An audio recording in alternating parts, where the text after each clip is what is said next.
I invite you this morning to journey with me a few years back in your life.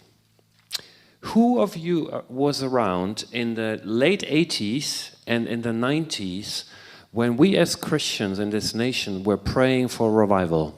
Can I see your hands? Who was around? Do you remember the energy during those years?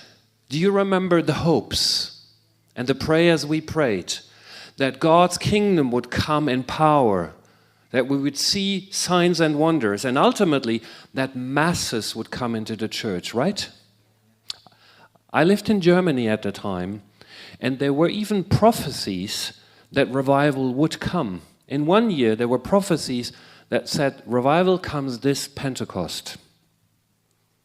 Guess what? It did not come. And we have all found our ways to deal with the disappointment of that, for some even the disillusionment of that.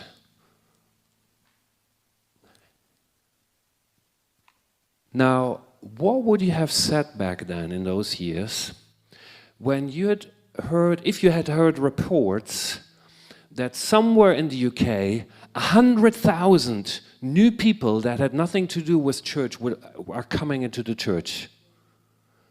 Would you have thought, that is it? Or would you have thought, oh, that's at least the beginning? Now, how about if in those years 500,000 had come into the church? Would we have said, yeah, that is clearly revival? God is answering our prayer. This nation is returning to Christ. And I'll ask one more question. What if it had been 2 million across the United Kingdom? Friends, this is exactly happening under our nose these days. And it's been labeled the quiet revival. And I want to share with you a bit about what God is doing. Hoping the PowerPoint supports me in that. And Tim, if it doesn't, you do support me. Well, Tim will bring it up. It's only wallpaper in the background. What I share, I want to frame with the question, are you part of the river? And I want to speak briefly to 3 points. First, God is releasing a river of revival, and that's the next slide. Second, are we stepping into the river? And then the third point, steps to wade in deeper. God is releasing these days under our noses a river of revival. Let me remind us of the text that is so foundational to the history of River Church. And I just read a few verses from Ezekiel 47. The vision says this: Then he, the angel, brought me back to the entrance of the temple, and I saw water flowing from under the threshold of the temple. And now he describes how the water level rises.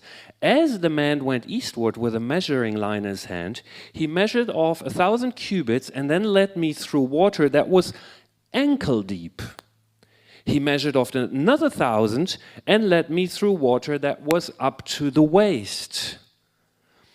He measured off another 1,000, and now it was a river that I could not cross because the water had risen and was deep enough to swim in it.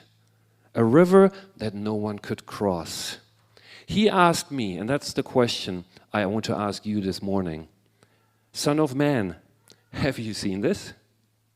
Have you noticed it? God is releasing a river of revival. Last month, YouGov and the Bible Society published a report with the title, The Quiet Revival. Who of you has heard anything of it or seen anything of it? That is a good portion. I assume for those who haven't, I'll reveal the key fact. For me personally, this is the most encouraging thing related to Christianity in Europe that I've seen in my entire lifetime as a Christian. Related Europe. Other parts of the world, even bigger things are happening. And why? It is a highly credible report. I'm sure we have all seen and read revival reports, and frankly, I've become wary of them. Because if you go there a few months later or a year later, there's nothing. Now, this is a highly credible report because YouGov is a reputable research and data analytics company in London that is independent. They have no interest to promote anything. They're the ones who did the surveys behind it. What are the key findings? The key findings are, one, that there has been a drastic growth in church attendance in our nation in the past 6 years. 2018, guess how many people in this nation went to church regularly? It was 3.7 million. 3.7 million all across the United Kingdom. By 2024, last year, when the survey was conducted, that number had grown to 5.8 million. Are we getting it? Compared to 6 years ago, last year, 2.1 million people more went to church that 6 years ago didn't. 2.1 million. And this has happened silently, quietly, because it's not in one massive stadium or one mega church in London, because it's happening all across the country. So we need to see this in perspective. I'm plotting a chart here, and that's the chart of church attendance, okay? So let's start with World War II. Church attendance in this country was relatively high. There was a sobering reality of the war, and people returned to God, okay? So 1945. What happened since 1945 is a steady decline, decline, decline, decline, decline. And that reached a low point in the year of 2018. But since that time, there has been a turnaround and there has been a drastic increase. Today, more people go to church than since about 1980. Today, more people go to church in this nation than have been for 45 years. That's a generation, friends. And it's not just a slight increase, it's an increase by 56%. Now, you know that I'm a missions scientist, and to me, this does not come entirely surprising. I expected it to happen. I didn't expect it to happen so quickly. I tell you why. Who of you has heard of the term post-secularism? I will introduce it very, very briefly. This was a paradigm shift among the brightest people in the world, like the scholars, the scientists, the philosophers. And they determined in the year 2001 that the era of secularism was over. Secularism meaning what is true is only what we can experience with our senses. Secularism meaning with the claim that religion is on the way out. Religion is really only for the diehards, and they will become extinct soon. We are now having this secular mind that sees the world with scientific methods, and that's the future. Now, in 2001, leading scientists and philosophers reached the conclusion that this was wrong. And they concluded, no, actually, religion continues to be a source of, well, first of all, something that keeps growing all over the world, and that continues to be a source that brings renewal to societies and is no longer a voice that we can ignore. Religion has to have a place again in the sciences, in politics, in education, in every discourse in society. And that is what brought about the paradigm shift 24 years ago and is an undercurrent of what we're seeing. Now, reality is, what happens among the smart people up there takes time to trickle down and influence mainstream society. Now it's beginning to influence mainstream society. It has taken about 20 years. And it's only the beginning, friends. I'm saying this again as someone not only who has a heart for renewal in the country, but still uses his minds to analyze trends. And the trends tell us that the predominant line of thought in our society, which is atheism, agnosticism, will decline by the year 2050 worldwide. Are you hearing it? Friends, as Christians, I think we need a new identity. We are not the backward ones. We're the trendsetters. We're ahead of the curve of the majority in this nation and worldwide. Okay?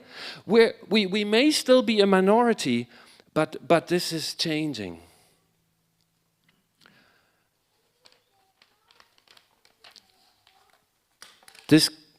And now my remote is done. Thank you so much, Matt, for doing this in team with me. It cannot be overlooked. Since April, all the major papers have written about it. You Google it, you find it. The Times, The Guardian, Evening Standard, Telegraph, Daily Mail. And the interesting thing, they report on it with an overall positive tone. Absolutely surprising. Well, as I said, it's not entirely surprising because a paradigm shift has been underway and now it's becoming mainstream.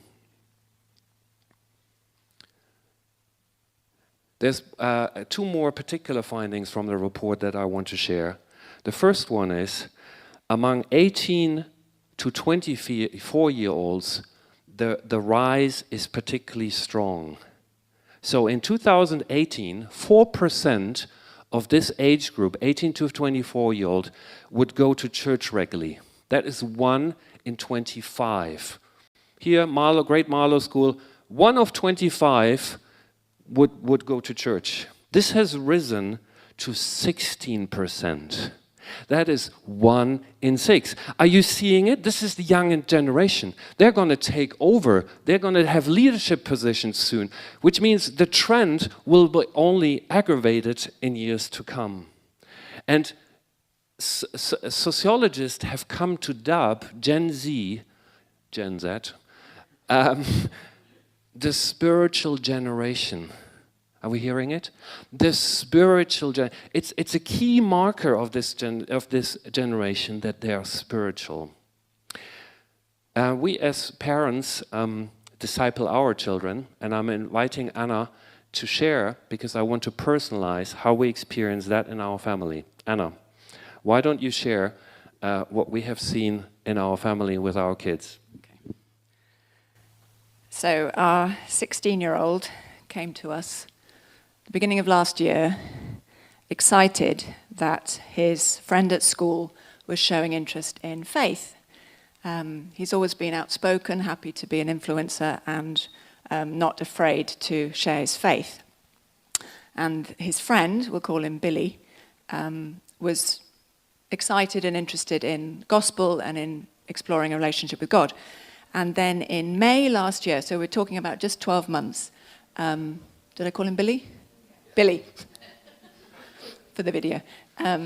Billy came to faith, and Billy was very excited and very involved, going to church with our son and changing his life, and very excited. And what has been very exciting to see is that, and then in October of last year, Billy and our son got baptized, and what is beautiful to see is that they are so, what I feel is happening in their generation that wasn't in my generation at school is it's okay to be who you are. And so one of the positive things that comes from the multicultural, multi-anything goes culture is that it's cool to be Christian. It's okay. It's not like it was uncool when I was their age. And so it's cool not to drink if you don't want to, and it's cool to make choices of your own. So that's been a really positive thing. And then Billy and our son were going to a youth group, and they were hanging out with another friend, we'll call him Bobby, whose he needed to get in touch with his mum, and his phone battery died, and so he tagged along and joined with them to go to the youth group and stayed, really enjoyed the atmosphere, said, oh, what's going on? And to cut a long story short, he has also come to faith just this year, and the three of them they've started a Christian union at school with the support of one of the staff, and it's little, but it's very exciting. Our son disciples Billy, who disciples Bobby. That's discipleship multiplication. And they're now praying that while they're at school, they will see 100 of their fellow students worship Jesus. God is releasing a river of revival. Have you seen it? Are we seeing it? More importantly, are we stepping in the river? The report reveals that growth is particularly strong among Pentecostal churches and among Catholic churches. Why Pentecostals, you think? Well, my short answer is Pentecostal churches emphasize the energy in the meeting. They emphasize you can experience God, and they emphasize the Holy Spirit. So that's what young people want, or people in our generation in general. They want to have something real, something authentic, an experience. Well, why Catholics, we could wonder. My answer is, it is because people in our society seek rootedness. People in society are fascinated by mystery, and they seek transcendence. And that is found in the good old liturgy of the Catholic Church. Could it be that we have to rethink liturgy? And liturgy is only bad when it's dead liturgy, but there could be a liturgy that is alive in the spirit and attracts people who are seeking for transcendence. We can catch this wave or we can miss it. Paul, you told me about a week ago you had a look in the Catholic Church here in town, right? And you said it was packed. So hearing this, we must ask, why do people go to that Catholic Church? And this is not in a spirit of envy or competitiveness. It is in a spirit of, what are these guys doing right that attracts people? What can we learn from them? How do we need to adapt to the ways of how we do church? My younger brother got his first baby just last year, quite late in life. And you know what? They prepared, he and his wife, a nursery for their child many, many months before due date. So, if we think of Marlow, and if we say in Marlow there will be hundreds as well who are spiritually dissatisfied, who are dissatisfied with either the religion they're having or their non-religion, and what does it mean for us to identify them? What if they showed up next Sunday? Would we have a nursery prepared for them? Who of us in our midst is equipped to lead someone to a commitment to Christ? Who of us is equipped to disciple someone who is a baby Christian? What are the nursery homes that we have? I believe honestly, this is the best time of our lives as Christians in this country is still ahead of us. If we partner with God, and if not, we can totally miss it. I invite you to turn around for your neighbor for the next 3-4 minutes and have a brief chat about 2 questions. Have you had experiences of people who were unexpectedly open? If so, share that with one another. And the second question, how might God invite us to take steps into this river of revival? Feel free to turn around to your neighbor on the left or right, or pull your chairs together. And if you prefer to just meditate and reflect quietly by yourself about these questions, you're welcome to do that as well. Have you had experiences of people who were unexpectedly open? And how might God invite us to take steps? Let me wrap up And I want to offer some suggestions to consider how we can wade in deeper. First, as a river family, I think we need to learn about the felt needs of those who are spiritually dissatisfied. And we need to find ways to communicate the good news to them that is good news to them. The good news, a la, Jesus gives you a ticket to heaven if you believe him, and is not good news to most people in our society. But the good news has a lot to offer.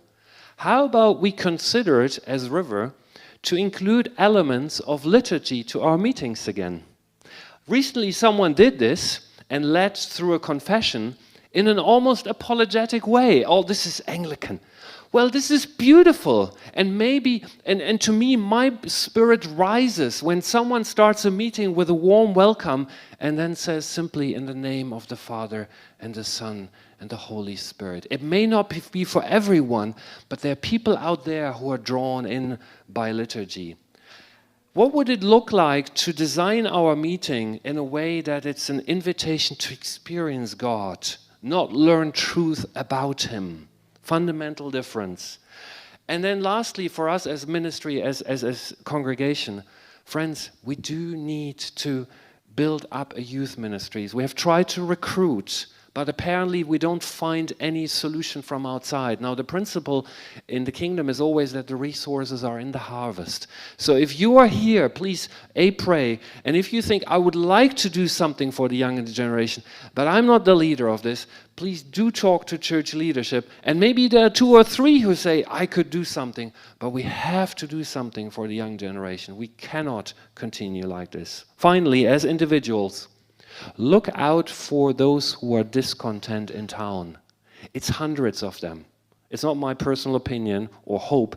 It's science that says it. It's hundreds out there. Do we identify them? Ask people about their spiritual journey. It's something I throw in conversation often. I say, I don't know where you are on your spiritual journey, but me, and then I share a little bit about myself. Invite people to talk to God. Whenever you have the chance to talk to them, I try not to convince anyone of my truth, but I say, hey, if you doubt my word, that's okay. But how about you say, God, if you're for real, please show yourself to me. And invite them to take one step toward God. Let's catch this river of revival and partner with God.